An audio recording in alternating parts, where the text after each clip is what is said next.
முதலில் என்னுடைய அழைப்பை ஏற்று என்னை வாழ்த்துவதற்காக இந்த படத்தில் வழக்கமாக ஒரு ஆடியோ லான்ச் ஒரு ப்ரெஸ் மீட் அப்படின்னா அந்த படத்தில் கலந்துக்கிட்டு அந்த படத்தில் நடித்த டெக்னீஷியன்ஸ் ஆக்டர்ஸ் எல்லாமே ஒரு பெரிய லைன் இருக்கும். இது ஒரு தனி மனிதன் அப்படின்னு ஒரே ஒரு மனிதனாக எடுத்த படம் அப்படிங்கிறதுனால நான் யாரையும் பெருசாக கூப்பிடணும்னு நினைக்கல. ஆனால் என்னுடைய தொடக்கம் முதல் இன்னைக்கு வரைக்கும் என்னுடைய ஒவ்வொரு முயற்சியிலையும் எனக்கு உறுதுணையாக இருந்து என்னை வாழ்த்தி எனக்கு வந்து தட்டி கொடுக்கக்கூடிய மிக முக்கியமானவர்களா நான் அந்த சினிமாவில் நினைக்கிற 2-3 பேரை மட்டுமே நான் வந்து அழைச்சேன். எல்லாரையும் அழைக்கணும்னு நினச்சிருந்தா இதை பற்றி பேச நிறைய பேர் கூட இந்த படம் பார்த்துட்டு நல்ல நல்ல ரிவ்யூலாம் கொடுத்துருந்தாங்க.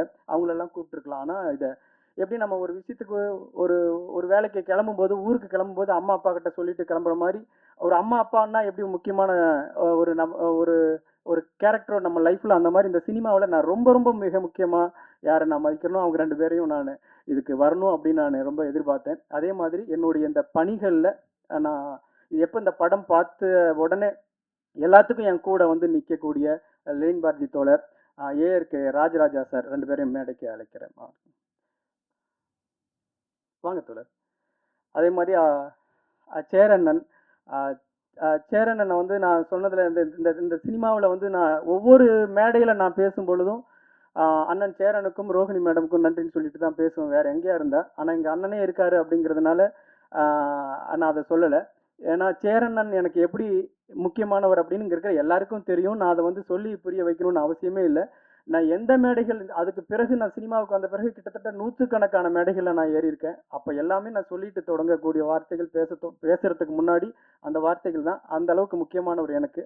அண்ணனை நான் அன்போடு மேடைக்கு அழைக்கிறேன். அதே மாதிரி சத்யராஜ் சார் வந்து சங்கர் சாரோட டைரக்ஷனில் நடிச்சுக்கிட்டு இருந்த காலகட்டத்தில் நானும் போய் ஒரு இயக்குனர் எனக்கு ஒரு படம் பண்ணணும்னு சொல்லி நின்னேன்.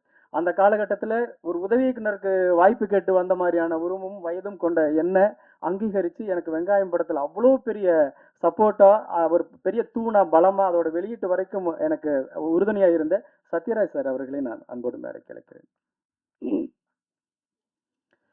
இந்த ஒன் திரைப்படத்தை வந்து நேற்றைய முன்தினம் இங்கே இயக்குனர் சங்கத்துக்காக திரையிட்டோம்.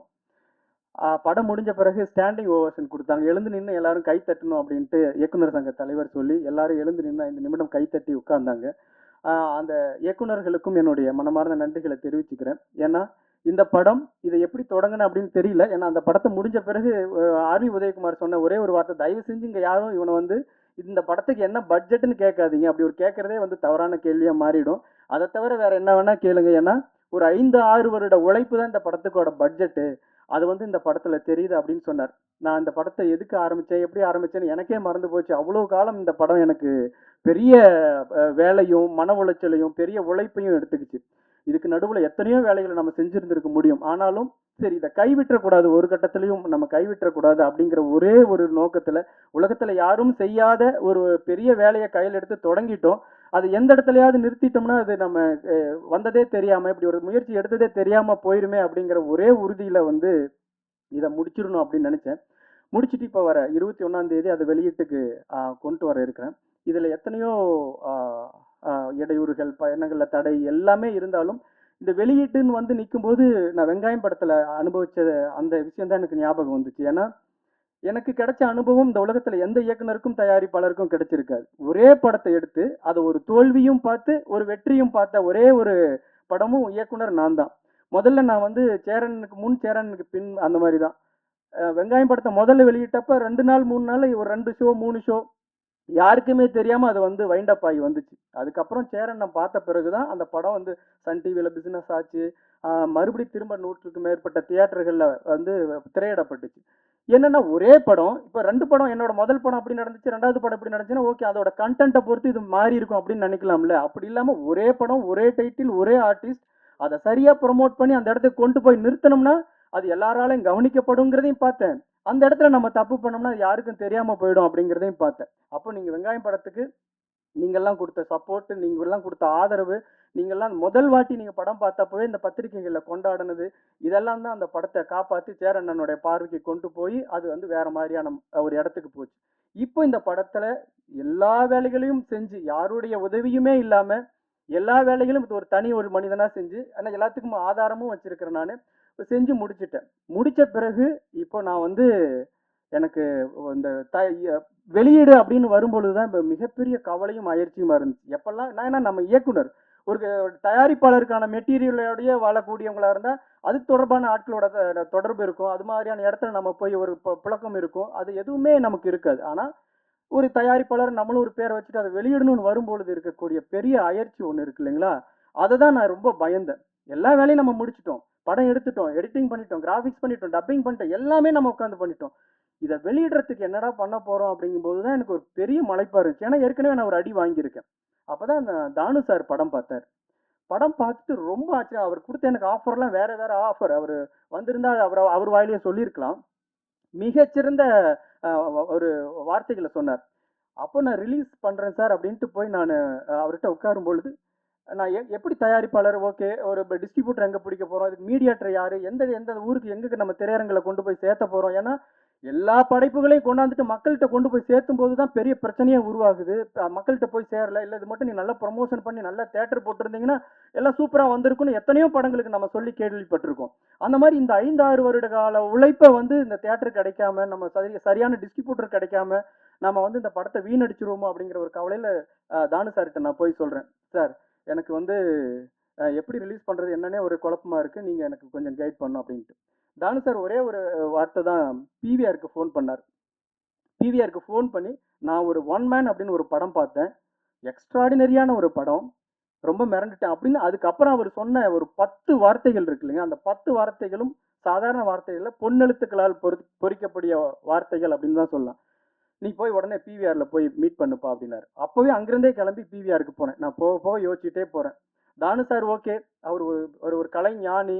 அவர் ஒரு சினிமாவில் இத்தனை ஆண்டு காலமா எத்தனையோ படங்களை வந்து எத்தனையோ கலைஞர்கள் உருவாக்குனவர். அது ஒரு நல்ல படத்தை காப்பாற்றணும், நல்ல படத்தை கொண்டு போய் மக்கள்கிட்ட சேர்த்தணும். இது உலகத்துல யாருமே எடுக்காத முயற்சி. ஏன்னா வெளிநாடுகள்லாம் அந்த படத்தை நம்ம ஃபெஸ்டிவலுக்குலாம் கொண்டு போகும்போது இப்படி ஒரு முயற்சின்னு சொல்லும் போதே ஆச்சரியப்பட்டு அப்படியே வா அப்படிம்பாங்க.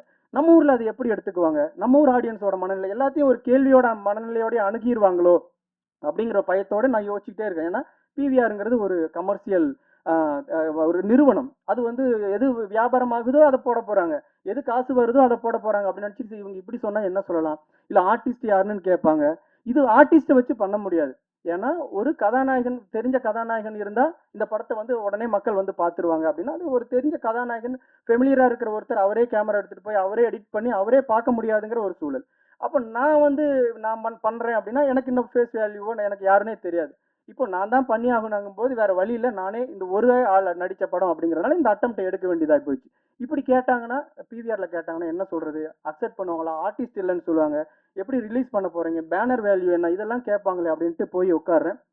சார் தானு சார் சொன்னாரு, இதுதான் என்னுடைய படம், ஒரு 5-6 வருட கால உழைப்பு, இந்த உலகத்துல யாருமே எடுக்காத ஒரு முயற்சி. நீங்க எங்க வேணாலும் செக் பண்ணி பாருங்க, நெட்ல எல்லாம் செக் பண்ணி பாருங்க. நான் உங்களை நம்பி வந்திருக்கேன் சார், எனக்கு இது தேட்டர்ல கொண்டு போய் நீங்க போட்டு கொடுக்கணும் அப்படின்னு. பிவிஆர் அலுவலகத்தில் உட்காந்துட்டு கொஞ்ச நேரம் அப்படியே அமைதியா இருந்தாங்க, பார்த்துக்கிட்டே இருந்தாங்க. அவர் அசோக், பாலா, கதிர் அப்படிங்கிறவங்க உட்காந்து பார்த்துட்டே இருக்காங்க. சார் இந்த முயற்சி உலகத்துல யாருமே எடுக்காத ஒரு முயற்சி, தமிழ்நாட்டில் நீங்க எடுத்திருக்கீங்க.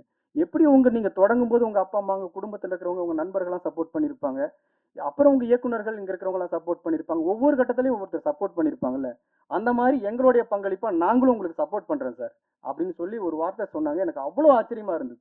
ஏன்னா ஒரு ஒரு முக்கியமான ஒரு வணிக நிறுவனம் ஒரு சின்ன படங்களுக்கு கொடுப்பாங்களா? அவங்க தியேட்டர் ஃபுல் ஆகக்கூடிய ஓவர் ஃப்ளோ ஆகக்கூடிய படங்களை தானே முக்கியத்துவம் கொடுப்பாங்க அப்படின்னு நினைச்சேன். இந்த படத்துக்கும் நாங்க கை கொடுக்குறோங்க.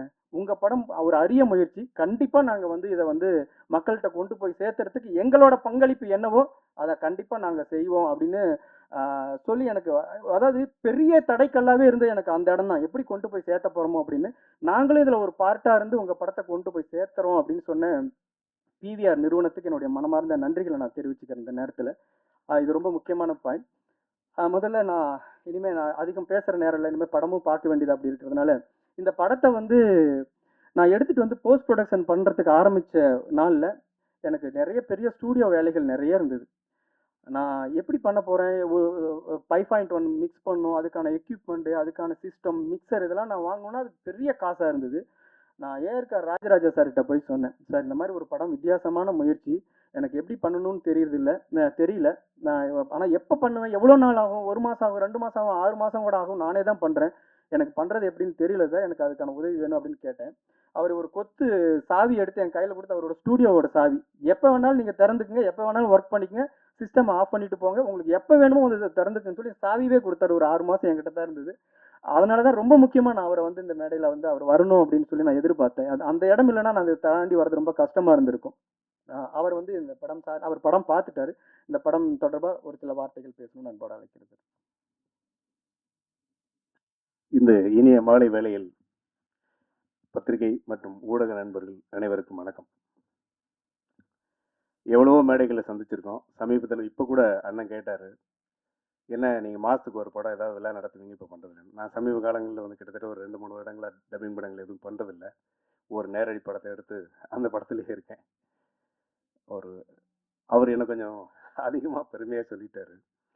ஆனால் உண்மையிலே ஒரு மனிதன் தனி மனிதனாக எல்லா வேலைகளையும் செஞ்சு அவரே எல்லா கதாபாத்திரமாகவும் நடித்து ஒரு படம் எடுக்கணும் அப்படின்னு சொல்லி எடுக்கிறேன் அப்படின்னு சொல்லும்போது முதல்ல எனக்கு கூட எல்லாரும் மாதிரியான ஒரு சின்ன கேள்விக்குறி இருக்கத்தான் செஞ்சது. ஆனால் அவர் வேலை செஞ்ச விதம், ஏன்னா அவர் சொன்னார் இல்லைங்களா, எல்லாத்துக்கும் ஆதாரம் இருக்குன்னு. அந்த ஆதாரத்தில் நானும் ஒரு ஆதாரம். என்னன்னா, அவர் மட்டும்தான் இந்த பக்கம் டப்பிங் தேட்டர்லையும் அவர் தான் ஒர்க் பண்ணார், இந்த பக்கம் மிக்சிங் தேட்டர்லையும் அவர் தான் ஒர்க் பண்ணார். அதனால அது முடிஞ்சதுக்கு பின்னால அப்புறமா படத்தை இப்போ நான் சமீபத்தில் பார்த்தேன். பார்த்த பின்னால ஒரு மாதிரியான மனசு வந்து ஒரு வகையில் நெகிழ்ச்சியில் பெருமை அடைஞ்சிருச்சு. என்ன காரணம்னா, அந்த படத்தை எப்படி எடுக்கணுமோ அப்படி சரியான தொழில்நுட்ப தரத்தில் மிக அற்புதமான ஒரு படமாக அவர் உருவாக்கியிருக்காரு. எல்லாருக்கும் ஒரு கேள்வி இருக்கு, என்ன சங்ககிரி ராஜ்குமார் அவரே ஹீரோவாக நடித்து, அவரே ஹீரோயினியாக நடித்து, அவரே வில்லனாக நடித்து, அவரே தோழர்களாக நடித்து, அவரே அம்மாவாக நடித்து, அவரே வந்து கூட்டத்தில் இருக்கக்கூடிய பெருந்திரள் கூட்டத்தில் இருக்கக்கூடிய மனிதர்களாக நடித்து எப்படி இதெல்லாம் சாத்தியமாகுமா அப்படின்னு கிட்டத்தட்ட ஆயிரக்கணக்கான கதாபாத்திரங்களை ஒரு மனிதராக பண்ணியிருக்காரு. ஒரு கைதட்டல் கொடுக்கலாம் நீங்க. ஆனா அதை வந்து எப்படின்னு கேட்டீங்கன்னா, ஒரு என்ன சொல்றது, ஆர்வத்துல செஞ்ச வேலையா இல்லை, ரொம்ப அனுபவத்துல நுணுக்கமா செஞ்ச வேலையா இருக்கு. அதுதான் அவருடைய மிகப்பெரிய வெற்றி. இதுவே அவருடைய முதல் வெற்றி. இந்த படத்தை பார்த்தோன்னே எங்களுக்கு தோணுனது, இப்ப நானும் லெனின் சார், நம்ம சார் சுப்பிரமணிய சிவா சார் எல்லாரும் ஒன்னா தான் படம் பார்த்தோம். படம் பார்த்துட்டு வந்தோடனே ஒரு 10 நிமிஷம் படத்தை பத்தி அந்த படம் கொடுத்த ஒரு என்ன சொல்றது இன்ப அதிர்ச்சியில எங்களால பேச முடியல. முதல்ல லெனின் சார் தான் பேசினாரு, அப்புறம் சார் பேசினா, நான் ரொம்ப கடைசியா தான் பேசினேன். இது வந்து இந்திய திறமையோட உச்சம். இந்த திரைப்படம் வந்து உருவாகி திரைப்பட கருவிகளையோ திரைப்பட சம்பந்தப்பட்ட எந்த விஷயங்களையோ நம்ம வந்து உருவாக்குனது எல்லாமே ஐரோப்பியர்களும் அமெரிக்கர்களும் அந்த மாதிரி ஆங்கிலேயர்கள் தான். ஆனா என்ன மாதிரியான தொழில்நுட்பம் வந்தாலும், இப்ப இருக்கக்கூடிய அட்மாஸ், டிடிஎஸ், அட்மாஸ் இந்த மாதிரியான சத்தம் சம்பந்தப்பட்ட தொழில்நுட்பங்கள் வந்தா கூட அதுல நம்மளோட பங்களிப்பு எதுவுமே இருக்கிறது இல்லை. அவங்க கண்டுபிடிச்சு கொடுப்பாங்க, நம்ம ராயல்ட்டியை கட்டிட்டு அதை நம்ம பயன்படுத்துவோம். ஆனா முதலா வந்து ஒரு விஎஃப்எக்ஸ்ங்கிற ஒரு தொழில்நுட்பத்தை உலகத்துல இருக்கக்கூடிய அத்தனை பேருக்கு சவால் விட்டு ஒரு தமிழம் பண்ணியிருக்காரு. ஒரு தமிழ் திறமை. நிச்சயமா நீங்க கைத்தட்டுங்க, நல்லாவே கைத்தட்டுங்க. ரொம்ப பெருமைப்படக்கூடிய ஒரு உழைப்பு அது. அந்த உழைப்பு வந்து படம் வெற்றி பெறலாம், தோல்வி அடையலாம், இல்லை அதுல வந்து மிகப்பெரிய லாபம் அடையலாம் அவரு, அதெல்லாம் அப்புறம். ஆனா இது வரலாற்று பதிவு. பல்லாயிரக்கணக்கான வருடங்களா வந்து தமிழர்கள் வந்து தொழில்நுட்பத்தில் மேம்பட்டவர்கள், நாகரிகத்தில் மேம்பட்டவர்கள், நாங்க தாண்டா முதல் நாகரிகம், நாங்க தாண்டா இந்த மக்களுடைய, அதாவது இந்த மனிதர்களுடைய முதல் மனிதர்கள் அப்படின்லாம் நம்ம பெருமைப்படுறோம்ல, அதோட சங்கிலி. அந்த சங்கிலியில வந்து மிகப்பெரிய திறமை ராஜ்குமார். அந்த பெருமை இந்த படம் பார்த்தோன்னு எனக்கு கொடுத்துச்சு. நிச்சயமா நீங்க பாத்தீங்கன்னா உங்களுக்கு அதை கொடுக்கும். பத்திரிகையாளர்கள் எல்லாரும் சேர்ந்து ராஜ்குமாரை வந்து நீங்க தட்டி கொடுத்து தூக்கி விடணும். ஏன்னா அவர் ஏற்கனவே சொன்னார், தியேட்டருக்கு போய் 2 நாள்ல திரும்பி வந்த படத்தை அண்ணன் சேரன் அவர்களுடைய பேச்சும் கருத்தும் வந்து மறுபடியும் மிகப்பெரிய வெற்றி அடைய வச்சுச்சுன்னு. அதனால அவர் மாதிரியே நீங்களும் இந்த படத்துக்கு வந்து மிகப்பெரிய ஒத்துழைப்பு கொடுத்து அவரை மிகப்பெரிய வெற்றியாளனாக்கணும். இந்த படம் மிகப்பெரிய வெற்றி அடையணும்னு வேண்டி கேட்டுக்கிறேன். நன்றி, வணக்கம். இப்போ வரைக்கும் நான் எங்க வந்து நின்னாலும் என் கூட வந்து நிக்கிறாரு லெனின் பாரதி தோழர். ஏன்னா இப்போ நான் ஒருவேளை அவர் இல்லாம நாங்க வந்து நின்று இருந்தேன்னா, சேரன் என்ன வர்றாருன்னு தெரியலையே, சத்யராஜ் சார் கிளம்பிட்டாரா என்னன்னு தெரியலையே, எனக்கு நானே தான் பேசிட்டு இருக்கணும் பைத்தியம் மாதிரி இங்க நின்றுட்டு. இவன் இப்படி பைத்தியமாயிர போறான் அப்படின்னு நினைச்சாரே என்னமோ தெரியல. லெனின் பாரதி தோழர் படம் பார்த்தது இப்போ ஒரு 3 வாரமா நான் எங்க போனாலும் என் கூட வந்து நிக்கிறாரு. உண்மையிலேயே அவரை பார்த்தா எனக்கு அப்பா ஒரு பகிர்ந்துக்கிறதுக்காவது ஒரு உற்ற தோழரா வந்து இருக்காரு அப்படின்ட்டு எனக்கு அவ்வளோ ஆறுதலா இருக்கு. இவ்வளோ களைப்புலையும் கூட எனக்கு இந்த நேரம் ஒரு ஆறுதலா இருக்கு. ரொம்ப முக்கியமா அந்த படத்துக்காக நேத்து அமைச்சரை போய் பார்க்கறது வரைக்கும் மிகப்பெரிய ஒத்துழைப்பை பண்ணிட்டு இருக்க லெனின் பாரதி தோழர் அவர்களை நான் அழைக்கிறேன்.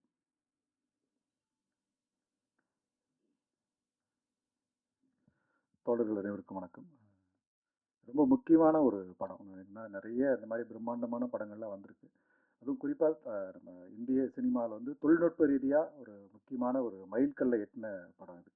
நிறைய படங்கள் தொழில்நுட்பத்தில் வந்து ரொம்ப நுட்பமாலாம் பண்ணியிருக்காங்க. ஆனால் வந்து அதுக்கு பின்னால் ஒரு ஆயிரக்கணக்கான ஆட்களுடைய ஒரு தொழில்நுட்ப வல்லுநருடைய உழைப்பு இருக்கும், பெரிய பெரிய பொருளாதாரம் இருக்கும், பெரிய நிறுவனங்கள் இருக்கும். ஆனால் அது எதுவுமே இல்லாமல் ஒரு தனி மனிதனாக ஒரு பெரிய முயற்சியை வந்து ராஜ்குமார் தோழர் பண்ணியிருக்கிறாரு. அதுக்காக தான் நான் அது கூட வந்து நிற்கிறேன். ஏன்னா இது வந்து ஒரு சினிமா வந்து ஒரு காட்டுத்தனமாக நேசிக்கிற ஒருத்தன் வந்து அதிலும் வெறுமையான சினிமாவை மட்டும் நேசிக்காமல் அதுக்குள்ளே இந்த சமூகத்துக்கு ஏதாவது ஒரு கருத்தை சொல்லணும் அப்படிங்கிற ஒரு அங்கலாய்ப்பு இருக்குல்ல, அப்படிப்பட்ட ஒரு கலைஞன். அதனால நம்ம துணை நிற்கணும் வந்து இந்த படத்துக்கு அந்த அடிப்படை தான் நான் கூட வந்து நின்னேன். ரொம்ப நீங்கள் படம் பார்க்கும்போது உங்களுக்கு புரியும், ஒரு நபராக வந்து இவ்வளோ வேலைகளை செய்ய முடியுமா அப்படின்னு சொல்லிட்டு. தமிழ் சினிமாவை நேசிக்கிற இல்லை சினிமாவை நேசிக்கிற அத்தனை கலைஞர்களும் அத்தனை ஜாம்பான்களும் இந்த படத்துக்கு வந்து உறுதுணையாக நிற்கணும் அப்படிங்கிறத இந்த நேரத்தில் நான் இந்த வேண்டுகோளை விடுத்துக்கிறேன். அப்புறம் வந்து இயக்குனர் சங்கம் வந்து அன்றைக்கே சொன்னாங்க இவரை வந்து பயன்படுத்திக்கணும் அப்படின்னு சொல்லிட்டு. அன்றைக்கி நாங்கள் படம் பார்த்துட்டு இருக்கும்போது கூட சுப்பிரமணிய சிவண்ணா கூட சொன்னார், நீ ஒரு விஎஃப்எக்ஸ் கம்பெனி ஆரம்பிச்சிருப்பா போதும் அப்புறம் அப்படின்னாங்க. அதெல்லாம் தாண்டி வந்து ராஜ்குமார் வந்து ஒரு மிக நுட்பமான நடிகர். நான் வந்து ஃபெட்னாக்கு போகும்போது அங்கே கூத்து பண்ணார். கூத்தில் வந்து அவ்வளோ பிரமாதமாக ரொம்ப நான் பின்னால் உட்காந்து பார்த்தேன். ஆனால் ரொம்ப நுட்பமான நடிப்பு வந்து பின்னால் உட்காரவங்களுக்கும் தெரிகிற மாதிரி வெளிப்படுத்தினார். அது இந்த படத்துல நீங்கள் பார்த்தீங்கன்னா தெரியும். ஒரு அவ்வளவு தமிழில் வந்து நீங்கள் ரொம்ப பயன்படுத்த வேண்டிய ஒரு நடிகர் அவர். இந்த படத்தை இன்னும் வந்து தமிழ்நாடு திரைப்பட கல்லூரியில் வந்து அந்த மாணவர்களுக்கு போட்டு காட்டி இவரை வந்து திரைப்பட கல்லூரியில் வந்து ஒரு அங்கமாகவும் அந்த மாணவர்களுக்கு தொடர்ச்சியாக இந்த தொழில்நுட்பத்தை எப்படிலாம் நம்ம கையாளணும் அப்படிங்கிறத சொல்லிக் கொடுக்குற ஒரு பணியையும் வந்து தமிழ்நாடு அரசு செய்யணுங்கிறத கேட்டுக்கிறேன். நன்றி, வணக்கம். ராஜேந்திர சோழனுடைய நிகழ்ச்சியை தெருக்கூத்தா போட்டோம். ராஜேந்திர சோழன் அரண்மனையில் இருப்பாரு. அமெரிக்க அமெரிக்க தமிழ் சங்கங்களுடைய கூட்டமைப்பு பேரவை, எல்லா மாகாணத்திலையும் இருக்கக்கூடிய சங்கங்கள் ஒன்று கூடக்கூடிய வருடம் முழுக்கக்கூடிய ஒரு 6000 பேர் ஒன்று கூடக்கூடிய ஒரு மிகப்பெரிய நிகழ்வு. அங்க அந்த ராஜேந்திர சோழனோட கதை போடும் பொழுது ராஜேந்திர சோழனை வந்து விக்ரம பாண்டியனும் சேரர்களும் படையெடுத்து வருவாங்க. அப்போ ராஜேந்திரனுக்கு கட்டியக்காரனை நான் போட்டிருந்தேன். கட்டியக்காரன் வந்து எல்லாரையும் அடிச்சு விரட்டுவார். அடிங்க மண்ணா, அவரை வடிங்க மண்ணா அப்படிமா. இவன் யாருடா? இவன் விக்ரம பாண்டியன். அடிச்சு துரத்துங்க மண்ணா, அவன் தலையை கொய்துங்க மண்ணா அப்படிமா. இவன் யாருடா? இவன் சேரன்டா அப்படிமா. ஐயா சேரன்னா கொஞ்சம் அடிக்காதீங்க, விட்டுருங்க அப்படிமா. ஏன்டா அப்படிமா. அவர் தாங்க என் படத்தை ரிலீஸ் பண்ணி கொடுத்தாரு, அவர் இல்லைன்னா இல்லைங்க நான் இங்க இருந்திருக்கவே முடியாதுங்க அப்படிமா. எல்லாரும் அப்போ எனக்கு கிடைக்கிற ஒவ்வொரு மேடைகளிலும், ஏன்னா தெருக்கூத்துல மைக்கெல்லாம் பிடிச்சி நன்றி சொல்ல முடியாது, தேங்க்ஸ் கார்டு போட முடியாது படம் மாதிரி, ஒவ்வொரு தெருக்கூத்துலையும் நான் அப்படிதான் வைப்பேன். அது நான் அது ஏன்னா நான் வந்து இன்னைக்கு இங்க நிக்கிறேன் அப்படின்னா அதுக்கு சேரன் தான் காரணம். அது இங்க இருக்கிற எல்லாருக்குமே தெரியும். இல்லைன்னா ஊர்ல ஆடு மாடு மேய்ச்சிட்டு இருந்திருப்பேன். அப்புறம் அண்ணன் கூட நினைக்கலாம், எல்லாத்துக்கும் எதுக்கு நீ என்ன கூப்பிடுற அப்படின்னு அண்ணன் நினைக்கலாம். ஆனா எல்லாத்துக்குமே நான் அம்மா கிட்ட தான் போய் அம்மா நான் போயிட்டு வரேன்னு சொல்லுவேன். நமக்கு உலகத்துல 1000 பேர் தெரிஞ்சவங்களா இருக்கும், 1000 பேர் வந்து நமக்கு அறிமுகமா இருப்பாங்க, நம்ம கூட பழகிறவங்களா இருக்காங்க. நம்ம எப்படி வீட்டுல அம்மா அப்பா கிட்ட சொல்லிட்டு போற மாதிரியான உணர்வு. அதனாலதான் சேரன்னு நான் வந்து நீங்க வந்தே ஆகணும், நான் இந்த படம் வெளியாக போகுது, இவ்வளவு வருஷம் கஷ்டப்பட்டு இந்த படம் மக்கள் மத்தியில போகுதும் போது உங்களுடைய வாழ்த்துக்களோட போகணும் அப்படிங்கிற என்னுடைய ஆத்மார்த்தமான ஒரு எண்ணத்துலதான் உங்களை 2 பேரும் நான் அழைச்சது. சேரன் வந்து வெங்காயம் படத்துக்கு பண்ணின அந்த உதவிய நான் வந்து அதுக்கு பிறகு இந்த உலகத்துல நிறைய சேரன்கள் இருப்பாங்க அப்படின்னு நான் நம்பினேன். உலகம் முழுக்க சேரன்களா இருப்பாங்க அப்படின்னு நம்பினேன். அப்புறம் தான் அதனாலதான் இந்த ஒன் படம் மாதிரி அடுத்த பயாஸ்கோப் மாதிரியான படங்கள்லாம், சேரன் நம்ம ஒரு வெங்காயம்னு ஒரு படம் எடுத்துட்டு போனா நம்மளை காப்பாத்தி அங்க விட்டாரு இல்ல, அந்த மாதிரி அடுத்தடுத்து உலகத்துல சேரன் இருப்பாங்க அப்படின்னு நான் நினைச்சேன். ஆனா உலகத்துல ஒரே ஒரு சேரன் தான். அவர் இன்னைக்கு வரைக்கும் எனக்கு வந்து எனக்கு அதான் திரைத்துறையில அண்ணன் அப்படின்னு டைட்டில் போட்டா கூட சேரன் அண்ணன், டைரக்டர்னு போட மாட்டேன், தயாரிப்பாளர், இன்னைக்கு வந்து அவர் எழுத்தாளர் சங்க தலைவர், எதுவுமே எனக்கு முக்கியம் இல்லை. அவர் சேரன் அண்ணன் அப்படிங்கிறது 1000 கதைகள் இருக்கு. அந்த கதைகளை தெரிஞ்சவங்க அதை புரிஞ்சுக்குவாங்க. அப்படிதான் டைட்டில் போடுவேன். அண்ணன் சேரன் அவர்களே அன்போட அழைக்கிறேன்.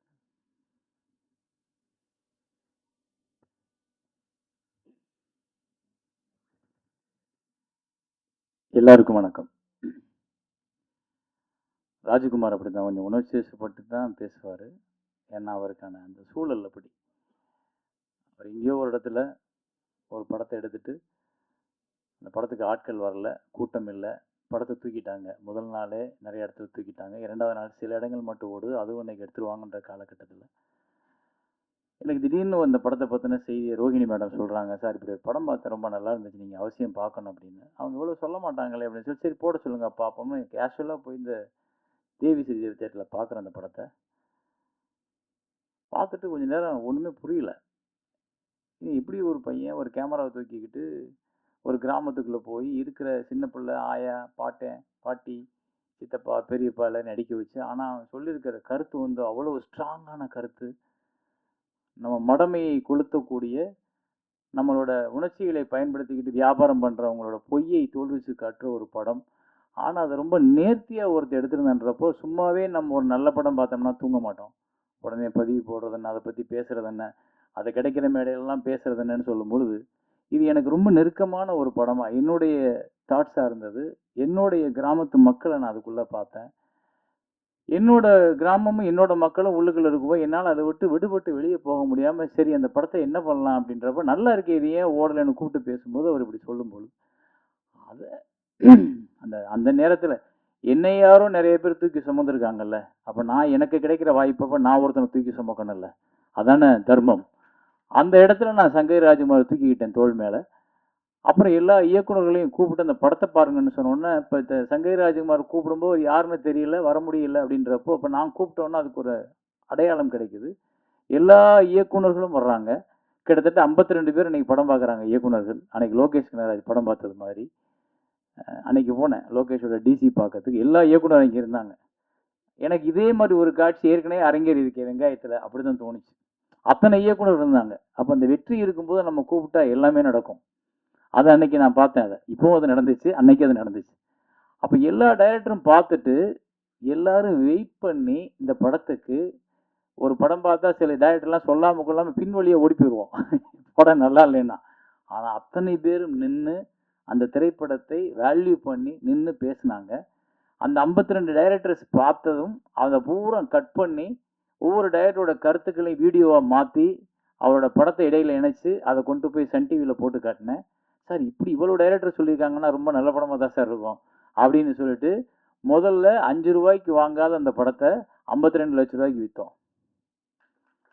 அந்த ஒரு முயற்சியில் அந்த 52 லட்சத்தை வச்சு 30 ரூபாய் வியாபாரம் பண்ணுறதுக்கு வச்சுக்கிட்டு, அப்போ அந்த 20 ரூபாய் நீ வச்சுக்க, 30 ரூபாயை வச்சு விளம்பரம் போகணும்னு சொல்லிட்டு மறுபடியும் தியேட்டர் பிடிச்சி மறுபடியும் அந்த படத்தை திரையரங்கத்தில் சேரன் வழங்கும் பெருமையுடன் வழங்குன்னு போட்டு வெங்காயம் அப்படின்னு போட்ட உடனே தியேட்டருக்காரங்க போனால் தியேட்டர் கொடுத்தாங்க. மறுபடியும் அது 1 வாரமோ 10 நாளோ ஓடிச்சுல்ல, 10 நாள் ஓடிச்சு அந்த படம். ஆனால் ஒரு நல்ல கலெக்ஷனை பார்த்தோம். அது கொஞ்சம் அவருக்கு அவருடைய சுமையை கொஞ்சம் இறக்கி வைக்க அது உதவுச்சு. இது சங்கர் ராஜ்குமார் இல்லை, அந்த திரைப்படம் தான் அதுக்கு காரணம். சங்கர் ராஜ்குமார் எனக்கு முன்ன பின்ன தெரியாது யாருன்னு. என்னை அந்த உந்துதலுக்கு தள்ளுனது அந்த திரைப்படம். அது மாதிரி நிறைய திரைப்படங்கள் நம்ம பார்த்துருக்கோம். நமக்கு அந்த கடமை அது. நம்ம உண்மையான சினிமாவை நேசிக்கிறவர்களாக இருந்தால் கண்டிப்பாக நம்ம அதை செஞ்சே தீரணும். அதை விட்டு வெளியே போக முடியாது. அவ்வளோதான் எனக்கும் சங்கர் ராஜ்குமாரோட பந்தம். ஆனால் அவர் அந்த உதவியை இன்னைக்கு வரைக்கும் மறக்காமல் பெருசாக எடுத்துக்கிட்டு அதை பற்றி பேசும்போது ஒவ்வொரு இடத்துலையும் சொல்லும் பொழுது இப்போ தான் எனக்கு தோணுச்சு, சேன்ற பேருக்கு அடிக்காதீங்க பாவம், அவர் தான் எனக்கு உதவி பண்ணான்றப்போ அவர் என் மேலே வச்சிருக்க கருணை அது நல்லது, சந்தோஷம். ஆனால் அவர் அப்படிதான், இவரோட படங்கள்லாம் வந்து இவர் சம்பாதிக்கிறதுக்கு சினிமாவுக்கு வரல. இவர் மண்டைக்குள்ள நிறைய அரிப்பு, நிறைய உள்ளுக்குள்ளே யோசிச்சு சினிமாக்கள்லாம் நிறைய பார்க்குறாரு. அப்போ சாதாரண சாமானியனும் ஒரு சினிமாவை எடுத்துட முடியும், சாமானியன்கள்கிட்டையும் சினிமாவை கொண்டு போய் சேர்த்துட முடியும், சாமானியங்களையும் சினிமாவுக்குள்ளே பயன்படுத்திட முடியும்ன்ற ஒரு பெரிய கர்வம் அவருக்கு உண்டு. அவரோட அடுத்த படம் கூட பயோஸ்கோப் பார்த்தீங்கன்னா அந்த வெங்காயம் எடுத்த கதையவே ஒரு படமாக எடுத்திருப்பார்.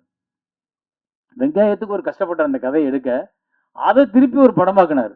அந்த படமும் எனக்கு ரொம்ப ரசித்து பார்த்தேன். இது என்ன இப்படி இவர்கிட்ட ஒரு நல்ல நகைச்சுவை உணர்வு இருக்கும். அந்த நகைச்சுவை உணர்வு அந்த படத்துக்குள்ள இருந்துச்சு. அந்த ஆயா பாட்டி எல்லாரும் அதை பேசுனது எல்லாமே ரொம்ப. நம்ம ஊரில் என்ன ஒரே ஒரு பிரச்சனைனா, இந்த பெரிய நடிகர்கள் கமர்ஷியல் படங்கள் இதையே பார்த்துட்டு தியேட்டரை ஃபில் பண்ணுற கூட்டங்கள் இந்த மாதிரி படங்களை நழுவ விட்டுறாங்க. அப்புறம் எங்கேயோ ஒரு ஓடிடி பிளாட்ஃபார்ம், சார் அந்த தோழர் அந்த படம் ரொம்ப நல்லா இருந்துச்சு சார், அந்த படம் ரொம்ப நல்ல படம் சார், நீங்கள் அதில் என்ன சார் பண்ணீங்க அப்படின்னு கேட்குற அளவுக்கு அந்த படம் இருக்குது. ஆனால் தியேட்டரில் அதுக்கான ரெஸ்பான்ஸ் குறைவாக இருக்குது. அது காரணம் வந்து நம்ம தான் அந்த படத்தை முன்னிறுத்தணும். நம்மன்னா நீங்கள் தான் அந்த மாதிரியான திரைப்படங்களை முன்னாடி மக்கள்கிட்ட கொண்டு போய் நிப்பாட்டினா முதல் ஷோ, முதல் விமர்சனம், முதல் ரிவ்யூ உங்கள் மூலமாக தான் வெளியே போகுது. அப்போ அந்த மாதிரி படங்களுக்கு எப்படி இப்போ இந்த படமே சார் பார்த்தீங்கன்னா ஒன் அப்படின்றது வந்து இந்த படத்தில் இருக்க எல்லாமே ஒரே ஆள். இந்த புது முயற்சிக்காகவே நம்ம அதை பாராட்டணும். ஆனால் அந்த புது முயற்சியை சிறப்பாக செஞ்சிருக்கிற ராஜ்குமார். அந்த படத்தை பார்த்துட்டேன், ஒரு 2 வருஷம் 3 வருஷம் இருக்குன்னு நினைக்கிறேன்ல, முதல் வருஷம்.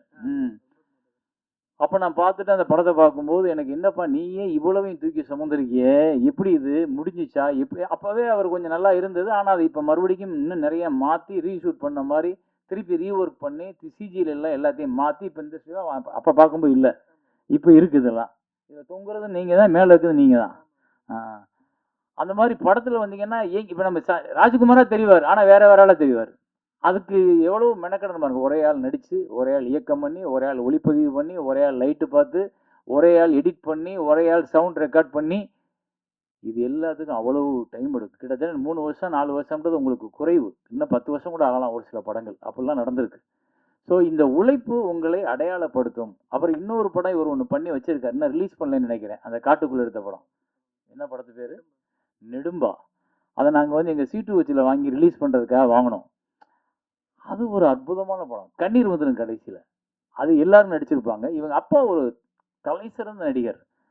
அவங்க அப்பாவை தான் எனக்கு வெங்காயத்தில் ரொம்ப பிடிச்சிச்சு. அந்த கூத்து பாட்டு பாடுறவராக இருப்பார். அந்த நடு ரோட்டில் மகளுக்காக பிச்சை எடுத்து ரோட்டில் நின்று பாடுவார். அந்த வேஷம் வந்து எக்ஸ்ட்ரானரி. அதே மாதிரி அவர் ஒவ்வொரு படத்திலும் நடிக்கிறது. இப்போ கூட யாரும் ஒரு படத்தில் நடிக்க வச்சுருந்தாங்க, தண்டகாரண்யம். அதெல்லாம் பண்ணியிருந்தார். அவர் என்னன்னா அந்த நெடும்பாவில் ஒரு குழந்தை என்ன பண்ணும், சிட்டிக்குள்ளே இருக்க குழந்தை தெரியாமல் வழி தவறி ஒரு வேனில் ஏறி ஒரு இடத்துல போய் இறங்கி ஒரு காட்டுக்குள்ளே போயிடும். அது பூரா காட்டு மனுஷங்க, அவங்களுக்கு இந்த பாஷையே தெரியாது. ஆனால் அந்த மனிதர்கள்ட்ட ஒரு குழந்தை மாட்டிக்கிறோம். அந்த குழந்தை மேலே ஒரு அன்பு வச்சுருவாங்க அந்த காட்டுவாசிகள். அவங்க என்ன பண்ணுவாங்க, ஒரு இடத்துல அந்த குழந்தைக்கு உடம்பு சரியில்லாமல் வந்தோன்னே இந்த பிள்ளையை காப்பாற்றுறதுக்கு அவங்களுக்கு தெரியாது. அந்த பிள்ளையை எப்படியாவது காப்பாற்றணும்ட்டு நகரத்தையே விரும்பாத காட்டுவாசி 2 பேர் அந்த குழந்தையை தூக்கிக்கிட்டு நகரத்துக்குள்ளே வருவாங்க. பயங்கரமாக இருக்குது அந்த ஹாஸ்பிட்டலுக்குள்ளே போகிற சீனெல்லாம். அவ்வளவு கண் கலங்கிரும் மனிதர்களுக்கு. அப்படிப்பட்ட ஒரு படத்தையும் எடுத்து வச்சிருக்காரு. அதையும் இன்னும் ரிலீஸ் பண்ணலை. நான் வந்து ஒரு 12 வருஷத்துக்கு முன்னாடி படத்தை பார்த்துட்டேன். இவர் என்னன்னா எடுத்து வச்சுக்கிட்டே இருக்காரு. இவர் காசு யாரு கொடுத்தா அவங்களுக்கு? ஏன்னா வெங்காயத்துக்கு வாங்கின கடனை இன்னும் அடைச்சு முடிக்கல. நீ அந்த ஆள் 2 பேரை கேட்ட நாங்கள் கூட 2 படம் எடுத்துருவோம். அப்படி அவ்வளவு நெடும்பா ரொம்ப நல்ல படம் சார். அந்த படத்தை பார்த்துருக்கீங்க. நான் அதுக்கப்புறம் கூட நிறைய அந்த காட்டுவாசி படம் வச்சப்போ எனக்கு உடனே நெடும்பா தான் ஞாபகம் வந்துச்சு. ஆனால் அதில் இன்னும் இதை விட சிறப்பாக ராஜ்குமார் எடுத்திருப்பார்ல. எவ்வளவு பட்ஜெட்னு கேட்டா ஆனால் அது 60 ஒரு 70 ரூபா வந்துச்சுனே அப்படிம்பாரு. எது 60 ரூபாய்க்குள்ள படத்தை முடிச்சிட்டியா? என்னையா சொல்ற? நமக்கெல்லாம் கஷ்டமா இருக்கு. நமக்கெல்லாம் முடியல. 10 ரூபா வேணும், 12 ரூபா வேணும், 8 ரூபா வேணும், கோடி இல்லை. ஆனால் இவருக்கு 60 ரூபா லட்சத்தில் போதுமானது ஒரு படம் எடுக்கிறதுக்கு. அப்போ அப்படிப்பட்ட ஒரு சிறப்பான படங்களை நம்ம தமிழ் சினிமா எடுக்க முடியும். அப்படிப்பட்ட இயக்குனர்கள், அப்படிப்பட்ட எழுத்தாளர்கள் நிறைய இருக்காங்க. ஆனால் அவங்கள தவிர்த்துட்டு நம்ம எல்லாரும் 50 கோடி 100 கோடி 200 கோடி 15 கோடி அதுக்கு மேலே தான் படம் இருக்கிறத நம்ம பார்க்குறோம், எழுதுகிறோம், ரசிக்கிறோம், கைத்தட்டுறோம். அதுதான் கல்லாப்பெட்டி நிரப்புது. ஆனால் நம்மளோட அடையாளங்களாக இன்னும் நிற்பது நல்ல திரைப்படங்களாக இருக்கக்கூடிய இயக்குனர்கள், எழுத்தாளர்கள் எழுதின அந்த திரைப்படங்கள் தான் உங்களுக்கு நல்ல பேர் சொல்கிற படங்களாக இருக்கக்கூடியது. அந்த பேர் சொல்கிற படங்களோட வரிசையில் தான் தம்பி ராஜ்குமாரோட படங்கள் கண்டிப்பாக இருக்குது. இன்னைக்கு அவர் சரியாக அங்கீகரிக்கப்படவில்லை என்றாலும் ஒரு 10-15 வருஷம் கழித்து அவருடைய புகழை இந்த சினிமா கொண்டாடும், கண்டிப்பாக கொண்டாடும். அவருக்கான உரிய அங்கீகாரம் கண்டிப்பாக கிடைக்கும். ஏன்னா இப்படி ஒரு முயற்சியை சினிமாவுக்காக திரும்ப திரும்ப திரும்ப ஒருத்தர் எடுத்துக்கிட்டே இருந்தானா அவனை ஒரு நாள் சினிமா கொண்டாடியே தீரும். அது வேற வழியே இல்லை. நம்ம அப்படி நிறைய பேரை பார்த்துருக்கோம். நிறைய பேருக்கு அந்த லைஃப் கிடைச்சிருக்கு. அதே மாதிரி அவருக்கும் கிடைக்கணும், அவர் ஜெயிக்கணும். அப்போ கூட நான் சொன்னேன் அவர்கிட்ட, வெங்காயம் முடிஞ்ச உடனே கொஞ்சம் நல்ல கதையெல்லாம் எழுதுறாரு, நமக்கு ஏற்ற கதை மாதிரி இருக்கு, இந்த படத்தில் நம்ம ஒரு வேஷம் மறந்துருக்கலாமே அப்படின்னு நான் அவரை கூப்பிட்டு, நல்ல கதை எழுதலை, அது ஏன் போய் சேர மாட்டேங்கன்னா நடிகர்கள் இல்லை, நாங்கள் கூட எல்லாருக்கும் தெரிஞ்ச நடிகர் தான், எனக்கு தெரியும் எல்லாத்துக்கும், நீ நல்ல கதை எனக்கு சொன்னீன்னா நம்ம சேர்ந்து ஒரு படம் பண்ணணும். மாட்டானே தம்பி, அங்கே மட்டும் வரவே மாட்டான், அந்த பக்கமே திரும்ப மாட்டான். ஏன்னா அவன் படத்தை கெடுக்கிறதுக்கு அவன் தயாரா இல்லை. ஆனா அந்த அந்த அந்த இடத்துல ஒருத்தன் சரிஞ்சிட்டான்னா, இல்ல அந்த ஆசைகளுக்கு இடம் கொடுத்துட்டான்னா, அவங்ககிட்ட இருக்க உண்மை காணாம போயிடும். அதை நான் புரிஞ்சுக்கிட்டு அப்புறம் நான் கட்டாயப்படுத்துறதை விட்டுட்டேன். ஏன்னா அந்த உண்மை. இப்போ அவரு நிறைய இடங்கள்ல நானும் ராஜகுமாரை சந்திச்சுக்கிட்டே இருப்போம், போவோம் ஒவ்வொரு விஷயமா. இப்போ நான் கடைசி எடுத்த ராமதாஸ் ஐயாவோட படத்துக்கு கூட எனக்கு முன்னாடி இந்த கதையை எழுத உட்கார்ந்த ஆள் அவர்தான். அவர்தான் ஐயாவோட படத்தை கதையை எழுதி எடுத்து பண்ண வேண்டியது. அது ஒரு சில காரணங்களால் அவங்க அதுக்கு ஒரு வேல்யூ வேணும், அது இப்படி எடுக்கணும் அப்படி எடுக்கணும், தயாரிப்பாளர்லாம் சேர்ந்து என்னைய பேசும்போது என்கிட்ட ராஜகுமாரை இன்ட்ரடியூஸ் பண்ணி இவர் கதை எழுதி வச்சு, ராஜகுமார் தெரியுமே தம்பி தானே, அப்போ அவர் நிறைய குறிப்பெழுதி வச்சிருக்காரு, நீங்கள் எடுத்துக்கன்றப்ப எனக்கு நெருடுது. அவன் எடுக்க போகிற படத்தை, அவன் எடுக்கணும்னு நினச்சி எழுதின படத்தை நான் ஏன் எடுக்கணும் அப்படின்னு சொல்லிட்டு நான் ராமதாஸ் ஐயாட்டே சொல்கிறேன், தம்பி எடுக்கட்டும், நான் வேணா சப்போர்ட் பண்ணுறேன் கூட. ஏன்னா அவன் ஒரு கனவு இருந்திருக்கும், அவனுக்கு ஒரு அடையாளம் வேணும், அவன் ஒரு அழகாக அந்த கதையை தொகுத்திருப்பான், அப்போ அதை போய் நான் எடுக்கணும்னா தட்டி பறிச்சது மாதிரி இருக்கும் அப்படின்னு நான் அவர்கிட்ட சொல்கிறேன். அவங்க அப்புறம் பேசிட்டு இல்லை இந்த கதை இன்னும் சிறப்பாக வரணும், இப்படி வரணும் அப்படின்னு சொல்லிட்டு அப்போ சொல்லும்போது நான் அவனை கூப்பிட்டு சொன்னேன், தம்பி என்னால் மறுக்க முடியல, வேற வழி இல்லை, கேட்குறாங்க, ஒரு பெரியவர் கேட்கும்போது நான் அதை வேணாம்னு தூக்கி போட்டு வர்ற அளவுக்கு எனக்கு அந்த அவரோட அன்பை நான் உதாசீனப்படுத்த முடியாது, வேற வழி இல்லாமல் நான் ஒத்துக்கிறேன் தம்பின்னு சொல்லிட்டு தெரியுது. அது கூட அவனுக்கு வருத்தம் என் மேலே, ஆனால் உங்கள் மேலே எனக்கு நீங்கள் சொல்லியிருக்கலாம்னு நினைனேன், பட் நான் என்ன பண்ண முடியும், உனக்கு நல்லது செஞ்சா அதே சேரம் தான், உனக்கு கெடுதல் செஞ்சா கூட இருக்கட்டுமே, நீ வச்சுக்க அப்படி. ஏன்னா அப்படி இடத்துல ஒண்டி நம்மளை தள்ளும். ஆனா வேற வழி இல்லை. இப்போ பாருங்க, அந்த படம் உனக்கும் இல்லை எனக்கும் இல்லை யாருக்கும் போச்சு, கடைசியில் எடுக்கப்படவே இல்லை. அது அப்படியே ஒருத்தரோட உழைப்பு, இவரோட உழைப்பு கிட்டத்தட்ட ஒரு 2 வருஷம் இருக்கும், அந்த உழைப்பு மாறிச்சு. என்னோட உழைப்பு கிட்டத்தட்ட 1.5 வருஷம் இருக்கும். கிட்டத்தட்ட நாங்கள் வந்து ஒரு 15 பேர் அதுக்காக டீம் எல்லாம் போய் இடம் பார்த்து லொக்கேஷன் பார்த்து எங்கெங்கேயோ அலைஞ்சு காடு மேடெல்லாம் அந்த ஊரை கண்டுபிடி. ஏன்னா அவர் 1987 வரலாறு, 87லேருந்து நடந்த விஷயத்தை பூரா பதிவு பண்ணி இப்போ போனால் எல்லா இடத்துலையும் போனோம். 2026 87ஓட ஊரை வில்லேஜ் எங்கே தேடுறது? ஆனால் தமிழ்நாடு பூரா முழுக்க நாங்கள் அலைஞ்சு அந்த மாதிரி வில்லேஜையும் அந்த மாதிரி ரோடுகளையும் அந்த மாதிரி கண்டுபிடிச்சு ஆட்களை பூரா கண்டு. அப்போ உள்ள ஆட்களோட தோற்றமே வேற, இப்போ நீங்கள் இந்த மாதிரி ஆளே இல்லை, முகமே இல்லை, மாறி இருக்கு.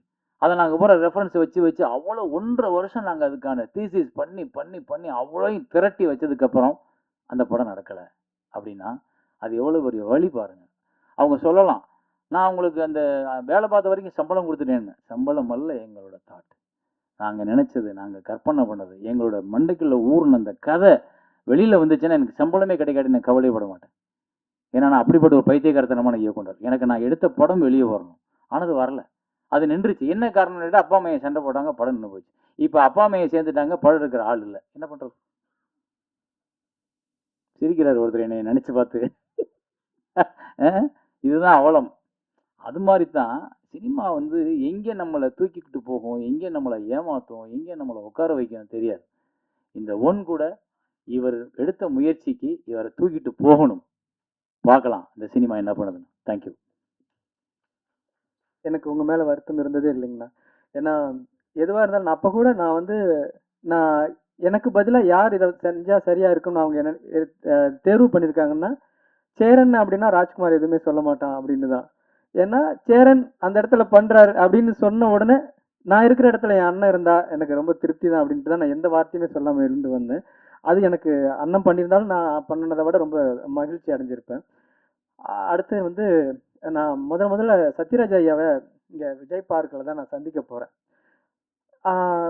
நான் வரும்போது ஏதோ அசிஸ்டன்ட் டைரக்டர் தான் வந்திருக்கான் அப்படின்ட்டு தான் நினச்சிட்டு இருந்திருக்காரு. ஆனால் அப்போ கூட இன்னும் எழுந்து நின்று வணக்கம் வச்சார். எனக்கு அப்போ நாம் பார்க்க போகிறோம் ஒரு பெரிய நடிகர், ஒரு அப்போல்லாம் சங்கர் சார் படம் நடிச்சிட்டு இருக்காரு. நம்ம போன உள்ளே விடுவாங்களான்னு பயந்துட்டு போகிறோம். அவ்வளோ உட்காந்துட்டு ஏதோ முக்கியமாக ஏதோ பண்ணிட்டு இருந்தோம். எழுந்து நின்று வணக்கம் வச்சுட்டு சொல்லுங்கள் யார் வந்திருக்காங்க, நான் அப்படி பார்க்க வந்தேன், டைரக்டர் வரல அப்படின்னு. நான் தாங்க அப்படின்னு. அப்படியா, சரி உட்காருங்க, என்ன விஷயம் அப்படின்னா. முக்கியமாக என்னென்னா வேலு பிரபாகரன்கிற ஒரு அடையாளம் வந்து என்னை வந்து ஒரு கவசமாக காப்பாத்துச்சு. அப்படியே வேலு பிரபாகரனோட அசிஸ்டண்டா நீங்கள், உட்காருங்க அப்படின்னு கேட்டார்.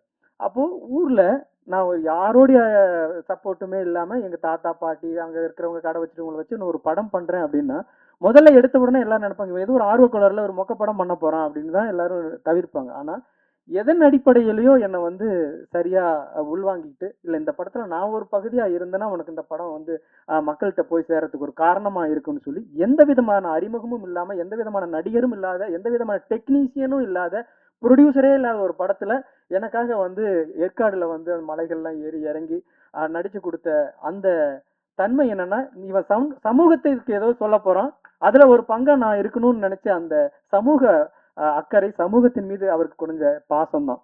அந்த அந்த பாசம் இன்னைக்கு வரைக்கும் தடமாறாம, எந்த இடத்துலயும் அவர் இடம் மாறாம, ஒரே இலக்கோட பயணிக்கக்கூடிய மரியாதைக்குரிய மானமிகு இனமர் சத்யராஜ் ஐயா அவர்கள். பத்திரிகை நண்பர்களுக்கும் ஊடக நண்பர்களுக்கும்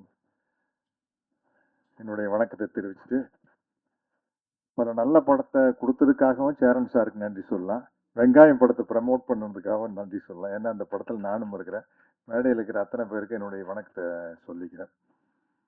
ராஜ்குமார் கிட்ட நான் சேர்ந்ததுக்கு மிக முக்கியமான காரணம் யாருன்னு கேட்டிங்கன்னா, பகுத்தறி பகலவன் தந்தை பெரியார் அவர்கள் தான். என்ன எனக்கு ஃபோன் பண்ணது வந்து தந்தை பெரியார் திராவிடர் கழக தலைவர் கோவை ராமகிருஷ்ணன் தான் ஃபோன் பண்ணார்.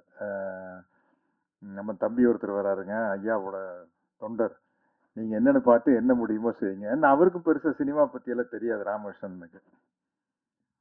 வந்தா இப்படி ஆசிட்டிஸ் நீங்க சத்யராஜாவே வரணும், அதுல ஒரு பாட்டு வருது, அதுல மட்டும் பெரியார் கெட்டப்ல ஒரு 4-5 ஷாட் வந்தீங்கன்னா போதும் அப்படின்னு சொல்லி பண்ணேன். எனக்கு வந்து ஒரு படம் நடிக்கல எப்படி வரும் அப்படிங்கிறது தெரியாது. கேரக்டர் ரோல் பண்ண ஆரம்பிச்சதுக்கு அப்புறம் கதாநாயகன நடிக்கலையாவது முழு கதையை சொல்லுவாங்க.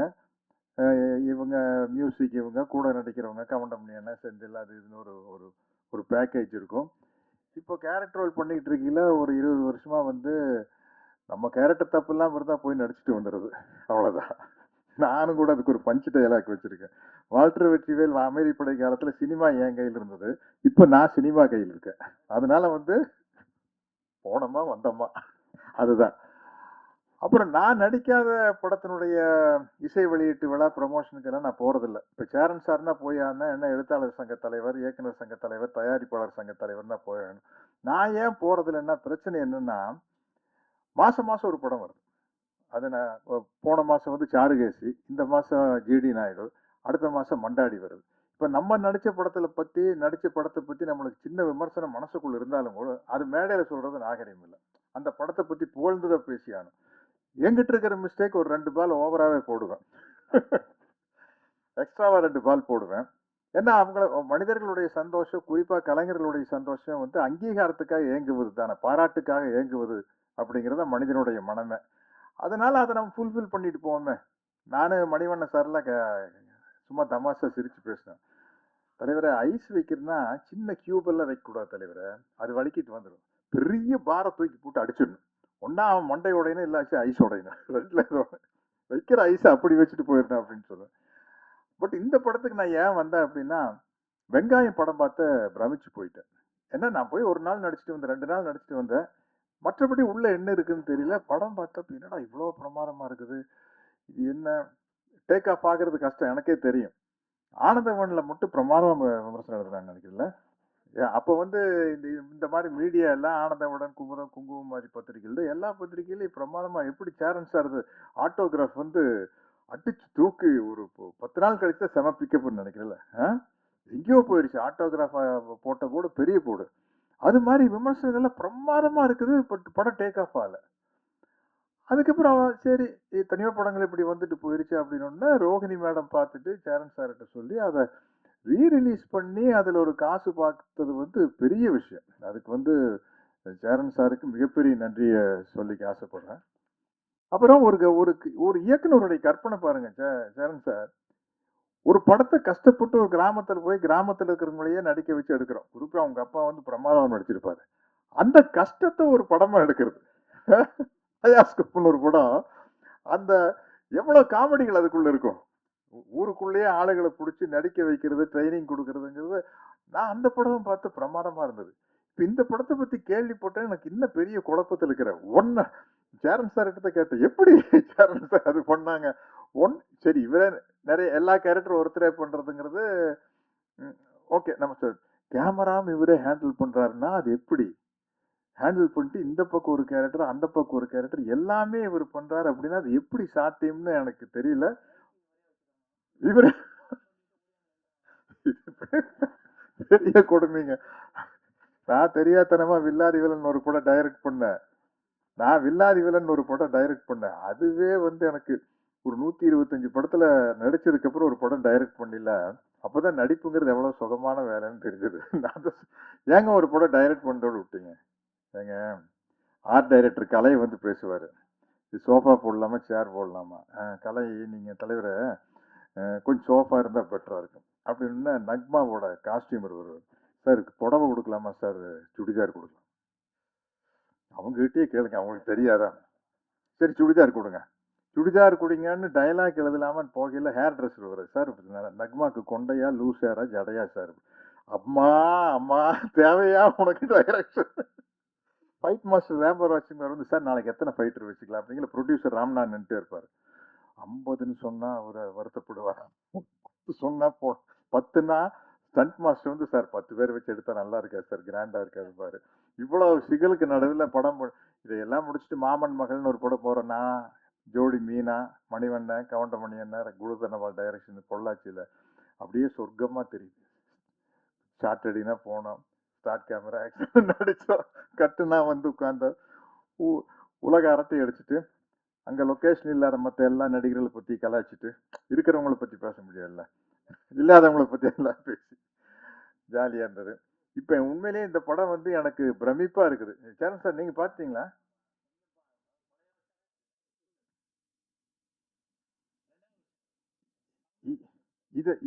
இதெல்லாம் இருக்கு படத்துல. இது எப்படி சாத்தியம் எனக்கு ஒன்றும் புரிய மாட்டேங்குது.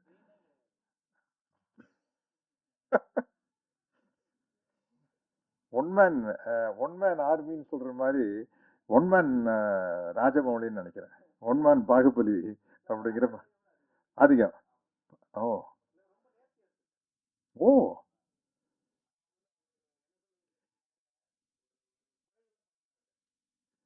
இல்ல, உண்மையிலேயே பத்திரிகை நண்பர்கள்கிட்ட நான் இது வரைக்கும் கெஞ்சி கேட்டுக்கிறேன், வேண்டி கேட்டுக்கிறேன்னு சொன்னதில்லைன்னு நினைக்கிறேன். என் ஞாபகத்துக்கு நான் நடிச்ச படத்தை எப்படியாச்சும் கொண்டு போய் ஜனங்கிட்ட சேர்ந்து, எப்படியாச்சும் எல்லாம் சேர்க்க முடியாது, நல்லா இருந்தா தான் போய் சேர்க்க முடியும். எப்படியாச்சும் எப்படி சேர்க்கிறது? அது சரியா இல்லாத சாப்பாட்டை எப்படியாச்சும் எப்படி சாப்பிட முடியும்? நல்லா இருந்தா தான் சாப்பிட முடியும். அது மாதிரி இந்த படத்தை வந்து எப்படியாச்சும் கொண்டு போய் மக்கள் கிட்ட சேர்க்கிற பொறுப்பு உங்ககிட்ட இருக்குது. நம்ம என்னன்னா, நம்ம லைம் லைட்ல இருக்கிறவங்கள பத்தியே தான் எழுதிட்டு இருப்போம். அது இல்ல, அது இப்படி சினிமா ஒரு வியாபாரமோ, நாங்க நடிக்கிறது ஒரு வியாபாரமோ, அது மாதிரி பத்திரிகை ஊடக தொழில் எல்லாமே அது வியாபாரம் தான். வியாபாரங்கும் போது சினிமாவில் வந்து அதிக சம்பளம் வாங்குற நடிகர் நடிகைகள் பத்தி எழுதும் போது தான் ஒரு சேலபிலிட்டி இருக்கும், அதை படிப்பாங்க. ஒரு கிசு கிசு வர்றதுனாலும் கூட அவங்கள பத்தி வந்தா தான் இன்ட்ரெஸ்ட் இருக்கும். யாரோ தெரியாத முகத்தை பத்தி எழுதுல இன்ட்ரெஸ்ட் இருக்காது. பட் இது மிகப்பெரிய சாதனையா நான் கருதுறேன். அவர் சொல்லிட்டாரு பாருங்க, மோர் தென் ராஜமௌலி, மோர் தென் பாகுபலி அப்படின்னா, இந்த படத்தை கொண்டு போய் இப்போ என்னதான் இங்க பேசினாலும் உங்க கையில் தான் இருக்குது. இதை வந்து நீங்க 100 கோடி 200 கோடி சம்பளம் வாங்குற கதாநாயகனுடைய படத்தை எல்லாத்தையும் தாண்டி நீங்க ப்ரமோட் பண்ணா தான் முடியும், இல்லாட்டி முடியாது. ஏன்னா அவங்களுக்கு ப்ரமோஷன் தேவையில்லை, அவங்க முகம் போஸ்டர் இருந்தாலும் வந்துட்டு போறாங்க, அவ்வளவுதானே. அதனால வந்து இது உங்களுடைய ஒரு டியூட்டியா எடுத்துக்கணும், கடமையா எடுத்துக்கணும். அப்பதான் வந்து இந்த மாதிரி புதிய முயற்சிகள் பண்ணக்கூடிய இயக்குனர்கள், இளைஞர்கள் நிறைய சினிமாவுக்கு வருவாங்க. நான் இந்த படத்தை பார்த்ததுக்கு அப்புறம் ராஜ்குமார் கிட்ட எப்படி என்ன ஏதுன்னு கேட்டு தெரிஞ்சுக்கிறேன். மிகப்பெரிய வெற்றி அடைய வாழ்த்துக்கள், நன்றிகள், வணக்கம்.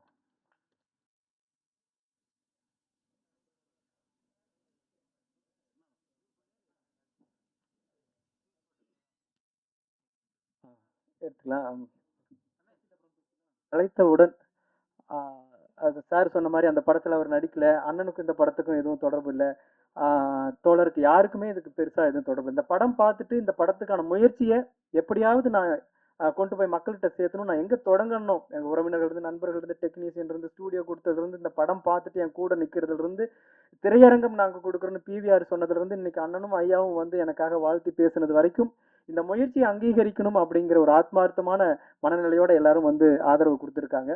அதே மாதிரி நீங்களும் இந்த படத்தை பார்த்துட்டு மக்கள்கிட்ட கொண்டு போய் சேர்த்துறதுல இந்த உலகத்துல யாருமே செய்யாத ஒரு முயற்சி. ஒரு தமிழனா நான் செஞ்சு முடிச்சிருக்கேன். அதை இன்னைக்கு முடிச்சிருக்கேன். எனக்கு நான் சொல்லுவேன், ஆகஸ்ட் 21ஆம் தேதியே இந்த படம் பெரிய வெற்றி தான் அப்படின்னு நினைக்கிறேன். ஏன்னா எத்தனையோ வாய்ப்புகள் இருந்தது, எத்தனையோ சந்தர்ப்பங்கள் இந்த படத்தை பாதியில கைவிடுறதுக்கு இருந்தும் முடிச்சு கொண்டு வந்து சென்சார் பண்ணி திரையரங்கத்துக்கு கொண்டு வரதே பெரிய வெற்றியா தான் நினைக்கிறேன். அவ்வளோ அயற்சியாகவும் டயர்டாகவும் இருக்கு. அது எல்லாத்தையும் உங்களுடைய ஆதரவான கருத்துக்களும் மக்கள்கிட்ட கொண்டு போய் சேர்த்தக்கூடிய உங்களுடைய முயற்சிகளும் இதுக்கு சப்போர்ட்டா இருக்கும்னு நினைச்சு நான் சொல்லி அனைவருக்கும் நன்றி சொல்லி விடைபெறுகிறேன். நன்றி, வணக்கம்.